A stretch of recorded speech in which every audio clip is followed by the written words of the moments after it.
It is I, the voice of God, welcoming you back to Henry Hatsworth and the Puzzling Adventure. This joke is probably not going to make sense to anyone watching at home. Thank God for post-processing. There's a bit of an echo. I may end up being able to cut it out. Also, you notice we bought a heart, but that second heart cost 4,000 gems. Oh my God. The first one was like 900. Well, clearly, you gotta reach to the black market to get these hearts. Yeah, I think Cole is swindling us of as many gems as he can. But for what purpose, I have no idea. Little rascal. Okay, in before Cole turns out to be the villain. Anyway, this is the boomerang. It is the last ranged weapon in the game. I don't like it as much as the bomb, but it's still pretty good. Ooh. It can shoot through enemies, can hit multiple enemies at once. Deals multiple hits. So we've taken the cross out of Castlevania. Yeah. It's a little weak, but it kind of makes up for it by being a multi-hit and multi-enemy weapon. Also, it has a unique thing when you charge it up. Also, it's very satisfying to do to the monkey boys. We also have the keys that now drop potions. Kind of like Locky 2s in Mario Brothers. Anyway, when you charge up the boomerang in the puzzle realm, you'll notice it's getting bigger. Oh. This isn't like the bombs, though. It has special properties. When it's at its maximum, the boomerang will home in on the closest enemies. That's a little excessive, but okay. It makes up for it by not dealing as much damage as either the pea shooter or the bomb. It is on its own. It is the weakest of the ranged weapons. Who cares? Look, it's a great combo builder just going off of that. Yeah. Also, this was the weapon I was talking about before that has a specific projectile limit on screen.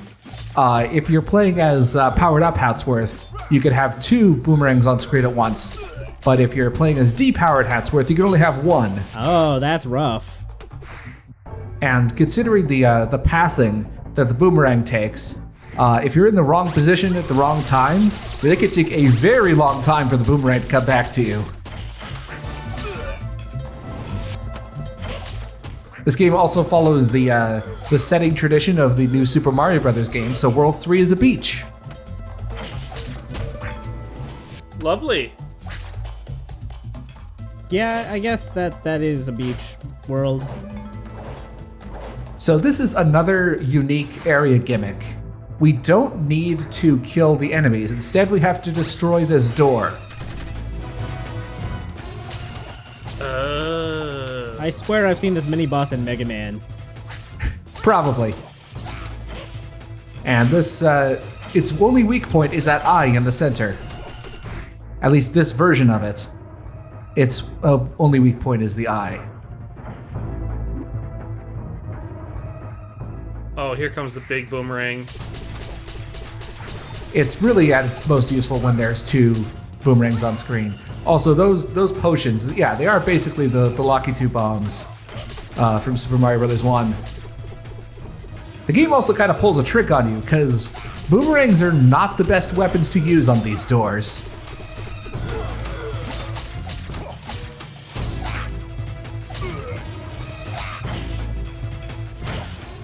You'd think if they just introduced it, there would have been a ton of uses for it, i.e. knocking down this door. Well, I think it also wants you to experiment with the bottom screen stuff, because it is kind of a way to teach you that the boomerang, when powered up, will home in on things. It places a lot of enemies that are out of your way completely from melee attacks. Forcing the blocks to build up, yeah. Yeah, and using down Y on the monkey boy, it does a lot of damage, but it's very risky. Right. Also, I recently learned from one of Judge Fish's YouTube comments that apparently the last swing of Henry's melee, 4-hit melee attack is actually his weakest of the 4 hits. That seems weird. Yeah. Also, bombs are the best weapon to use on the door, because you can just stand like their curve is the curve of the hit is like right. You can stand like right underneath. In fact, the bomb is pretty much just the best weapon overall to use for this level, but because I want to show off the boomerang, I'm going to stick with that for this level. This is also a pretty good level to grind for gems in the early game, especially with certain secret areas. So does this boomerang just continue to circle around you until it comes back to you? It will try to home in on you when it's not charged. Right, but so like if you keep jumping over it, it'll just stay out indefinitely? Yeah, it will try to hunt you down, and you can avoid, and you can like avoid it to have it go out later. Also, there's a lot of new mechanics that are being introduced here. So first of all, we got these bubble tunnels, I guess. Also, the seaweed does 1 heart of damage. Stay away from that. From Ninja Turtles NES. Yes. Also, you'll notice these currents, everything is affected by them. I do mean everything. You, enemies, and both yours and enemies' projectiles. What about gems? Yes, Okay. everything. Any NPC object is affected by it. Digging the attention to detail on that. I mentioned before that a couple of videos ago that the game does something interesting with the flicky spears. That's what I was talking about.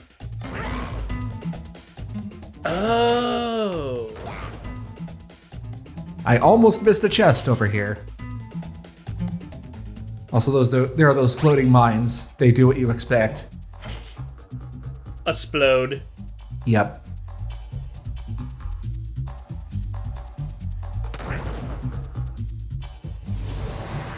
As far as water areas go, pretty forgiving physics so far.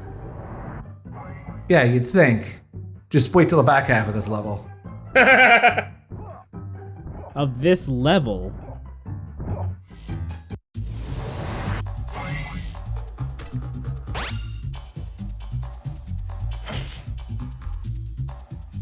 Are there any points in this game where taking the secret or going to the secret level would just make you miss a treasure chest? No, I don't think so. The game's not that cruel. Okay. Because I was gonna say, like, if that does sound, if it did do that, that'd be horrible. Like, you gotta do the slow as shit bonus level on top of missing some treasure. Yeah, like I said, this game is often very hard and occasionally punishing, but with a few very specific exceptions, I would not call it unfair. Also, for whatever reason, this section reminds me of the lungfish from Psychonauts. Not entirely sure why. Maybe it's just because it's like an underwater auto-scrolling section with a giant fish chasing you. Kinda wish the chomping noise weren't on every time it moved its mouth.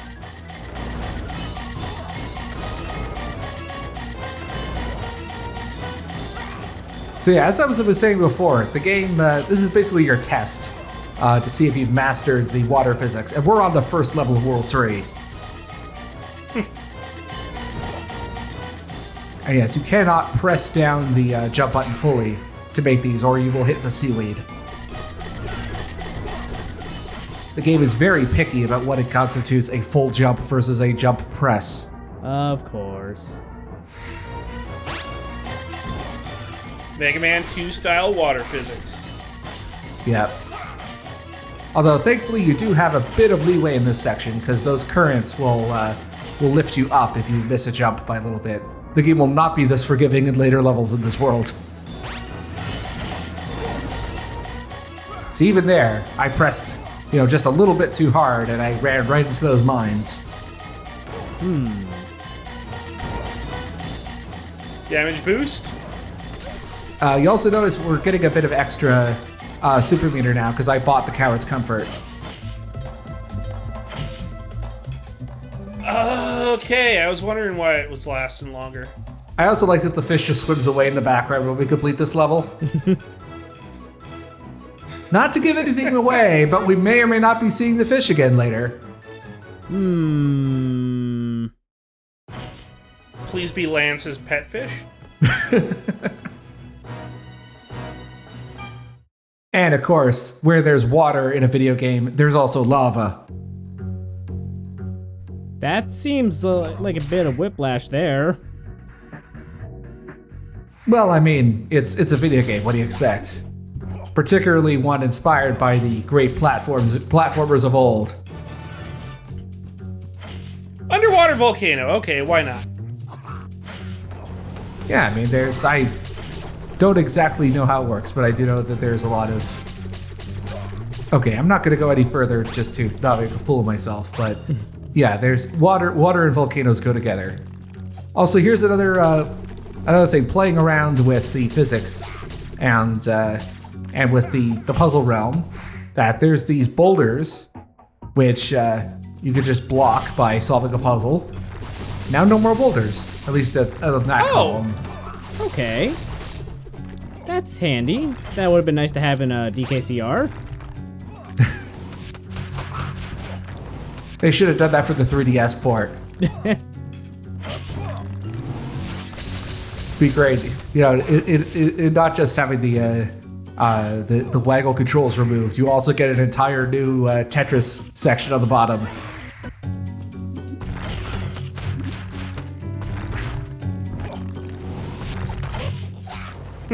And this game is also forcing the pea shooter on you, or not forcing, but strongly recommending. And now we have one of these doors that has a cannon.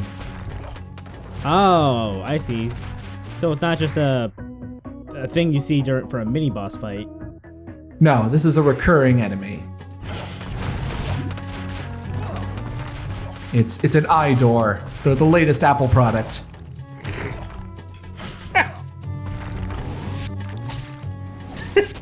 Apple is literally trying to kill you. The door is free. The keys cost $800. It's a shame that they took out the chargers in iDoor 7. Yes, I'm sure I got the number of that reference wrong. You can yell at me at the comments.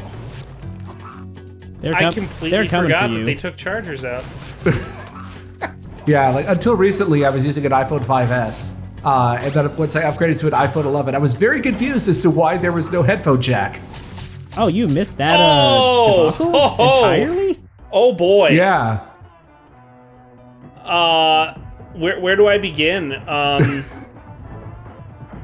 The year is 2021. Phones are basically slabs with touchscreens that have no buttons on them anymore. USB-C is everywhere. USB-C is everywhere. Except Apple. Except Apple, that insists on continuing to use Lightning for some reason. They're not even consistent about it, because like iPads and MacBooks have USB-C, but not iPhones. But the phones do not. Or AirPods. You either need to go Bluetooth or spend, what is it, $20 on a Lightning to headphone adapter? Actually, I think those should come in box, I think. So that other skull guy that we just killed, he has an infinite horizontal area of effect when he smashes his giant fists down. That does have a hard damage. I mean, it doesn't do that much damage, but it's very annoying, and you basically have to time your jump. You've got to memorize his animation and make sure that you jump at exactly the right time. Also, this is that's a palette swap of the Mike Myers enemy. I guess if the original version was Mike Myers the serial killer, then this is Mike Myers the comedian. Get into my swamp, Hatsworth!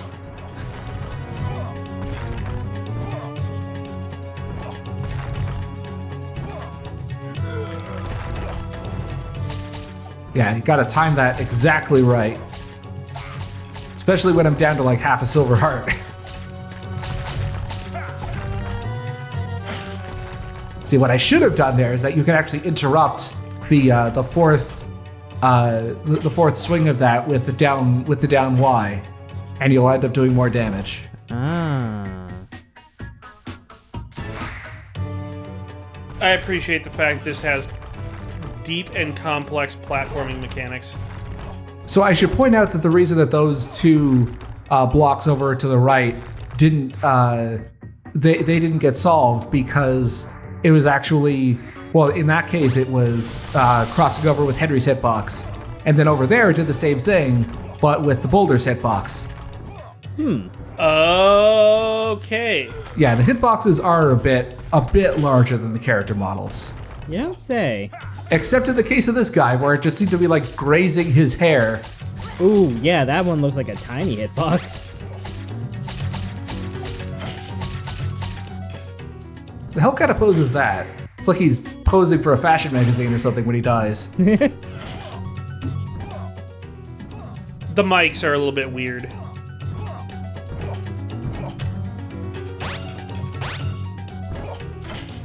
Yeah, this game really likes to hide treasure chests out where you don't think you'd want to explore. I like that it rewards exploration like that.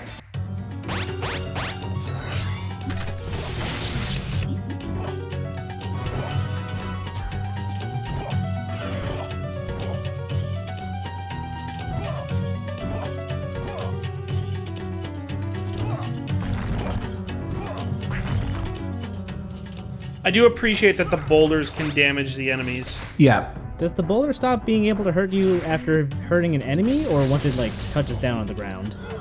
Yeah, it breaks apart as soon as it hits something, whether it's you or an enemy. Okay. I was wondering how you jumped on the boulder. I think I jumped on it as soon as it broke apart. Yeah, you Just happened definitely to did. be- You definitely yeah.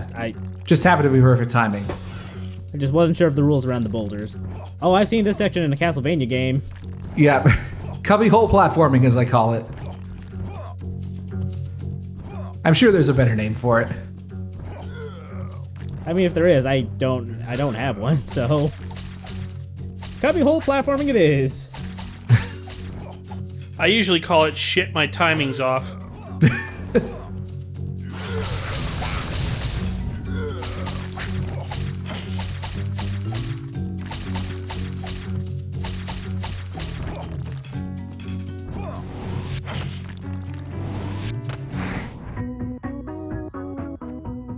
So you may be wondering how I got into this situation. I'm gonna say, like, that freeze frame was ripe for a joke or a meme. And now we've got two cannons on the iDoor. Yeah, really. Whenever you have a level that has iDoors in it, just use bombs. They're the best weapon generally, and especially for those doors. Probably a silly question, but do they only ever appear in stacks of 3? Yes. Okay. And usually that eye is in the center. Oh, so it can be in other positions. I think so. I'm gonna have to double check the rest of my footage later, but yeah, I'm pretty sure the eye is usually, but not always, in the center. I don't imagine the game would be kind enough to put the eye on ground level for any of its encounters. And now we got crumbling platforms. Or sorry, lowering platforms. But there's a bonus level down here, and this is the other unique bonus level, which is notable only in that you just wait around and wait for items to fall out of the sky. They really dropped the ball on bonus stages, huh? Yeah, they look really good, Do they? and the music is fantastic. You got like, what, But 4 they- things out of that? Yeah, that's actually a pretty good drop. It's randomized how many items and what type of items you get is random. So 4 items out of that bonus level is pretty good. I guess. It just feels so underwhelming. Yeah. It's like, I can find a giant gold ring in like Sonic Mania, and then suddenly I'm off to go race a Chaos Emerald or something. You know, when the rest of this game's level design is so good, honestly, I'll take the fact that they kind of flubbed it on the bonus levels. You know, it's just one small bad part of the game. And yes, it is infinite. It is infinite horizontal AoE from that guy. Wow. If you are standing on the ground at all when he does that attack, you will get hit. Doesn't matter. Doesn't matter where you are. That was horizontal That's and bullshit. vertical. Wow, what the fuck? Yeah. Although, to be fair, you also get the sound cue, so you can time it based on that. Also, I like how, as I entered the cutscene, it damaged Weaselbee because I had the lightning power up lined up.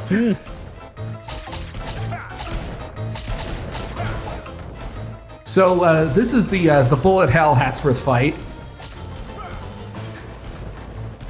It may not look like that many mines, but with the underwater physics the way they are, it pretty much is bullet hell.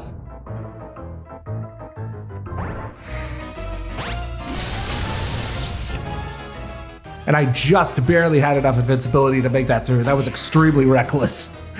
Do not do that, please, when you play this game. There's also this bullshit. Does that hurt him, or? No, only you. That's lame. Because of course it's Weaselbee. I mean, why would he ever give you a fair attack? Also, I appreciate that dome that he has when he's underwater. It really adds to the Eggman effect of his mechs. I was gonna say Dr. Wily, but I guess we are a little too early for the Wily machines. Yeah, there will be a Wily's Castle-ish kind of area, minus the boss rush, sadly. As I mentioned before, I really regret that you cannot replay bosses. It seems like a serious missed opportunity. It is a waste, yeah. Yeah, and you may notice I was able to jump off. That is actually not a hit detection thing. That's just you get a free jump. If you're in midair and you take damage, you just get a free jump to help free yourself. Also, this particular boss does get a bit repetitive, so I cut out a portion of it. Even with the upgrades and everything. So that spike wall just breaks once it gets like 80% of the way through the screen, huh? It doesn't break Yeah. when it collides with him? No. It just breaks at a certain point. There's a couple of other attacks like that. I guess the intent is, like, it chases you under him, but if he's on the other side of the screen, kinda... The effect is lost. It's supposed to catch you off guard when you're, on the other side of the screen preparing, and given that you run much more slowly when you're underwater, that you probably don't have enough time to run over to safety. Also, for some reason, dying enemies are not subject to underwater physics, so you can't really juggle them.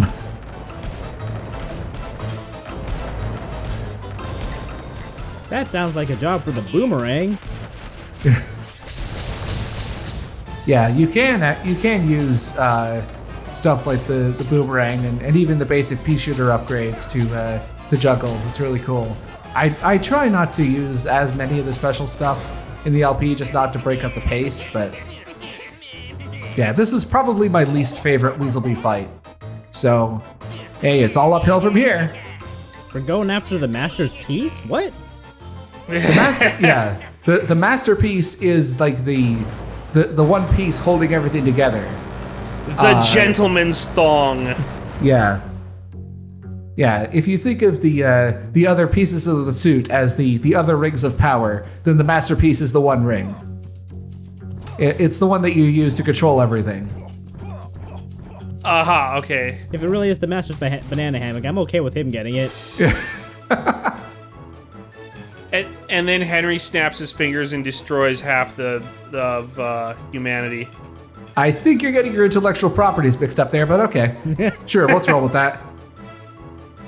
So yeah, that particular Weaselbee fight, a little iffy on it, but the good news is there are plenty of Weaselbee fights later on that are much better than that one. So you've probably seen the Weaselbee at his lowest, I guess. Well, I guess it's good that it's uphill from here for him. Yeah. You could probably use some uphill climbing. I mean, I don't think either Weaselbee or Hatsworth have really exercised that much effectively in probably 20 or 30 years. No, I mean, Hatsworth's doing all the exercising now. Weaselbee is using these BS machines. Well, remember, we're not counting the various times that Hatsworth has died. That doesn't count towards his exercise time. So really collecting all of the parts of the gentleman's garment is just making his life a never-ending hell of rolling a boulder up a hill? Yes. Yeah, he's the British Sisyphus, exactly.